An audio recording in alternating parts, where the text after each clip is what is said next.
tous.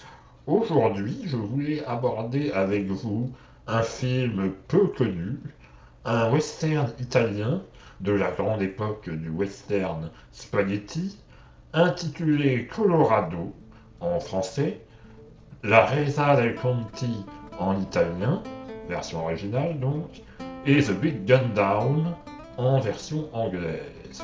Un film de 1966 réalisé par Sergio Solima qui met en vedette Lee Van Cleef et Thomas Millian. Le long métrage nous raconte l'histoire de Colorado Corbett, un chasseur de primes justicier qui se lance à la poursuite de Cuchillo Sanchez, un péon accusé d'avoir violé et assassiné une petite fille. Rusé comme un renard, fourbe et manipulateur, ce dernier n'aura de cesse d'échapper à son poursuivant. Excédé par ce jeune Mexicain, Colorado Corbett ne tardera pas à faire de cette traque une affaire personnelle. Il ira même jusqu'à renoncer à ses principes, quitte à devenir le contraire de tout ce qu'il prétendait être jusqu'à maintenant. Bien plus qu'un western, ce film est une fable politique et sociale qui se veut militant, comme on peut s'en apercevoir dès le générique d'introduction, où la chanson nous parle d'un pays où les hommes ne connaissent plus la peur et où ils ne s'entretuent plus. Tout l'enjeu de ce long métrage est de savoir si le héros, Colorado Corbett, va perdre son humanité dans sa quête de justice. Un religieux, ancien pistolero, tentera même de le remettre dans le droit chemin. Mais ce western porte principalement un discours engagé, car il dénonce farouchement les inégalités sociales entre les riches et les pauvres.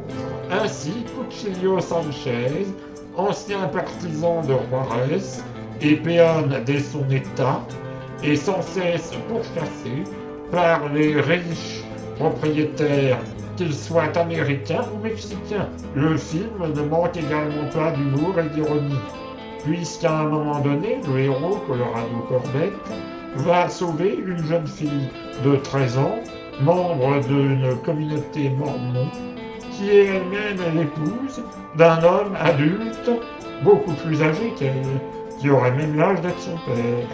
Ironie du sort quand on sait qu'il l'a sauvée d'un individu qui est accusé de meurtre sur enfant et de pédophilie. Le long métrage propose également une vision très dégradante de la femme, puisqu'ici la prostitution est assez souvent mise en avant. La riche veuve, propriétaire d'un ranch isolé, entourée de cow-boys qu'elle a séduits et qu'elle manipule en les réduisant à l'état de bêtes prêtes à s'entretuer pour elle, est une référence directe au mythe de Circé dans l'Odyssée d'Homère. D'ailleurs, l'allégorie est explicite quand notre héros Cuchillo Sanchez est enfermé dans la porcherie au milieu des porcs. En effet, comme tout le monde le sait, Circé avait transformé les compagnons d'Ulysse en porcs. Celle que l'on nous présente comme l'épouse de Cuchillo est elle-même une prostituée. Elle ne cesse de le dénigrer quand on lui parle de son mari. Mais elle prend sa défense et se scandalise quand Colorado Corbett parle de le tuer. Ainsi, elle passe pour une femme frivole et versatile qui ne sait pas ce qu'elle veut. Par-delà ces nombreux messages, le film met également en opposition l'ancien monde et le nouveau monde, à travers les personnages du baron von Schulenberg et de Colorado Corbett.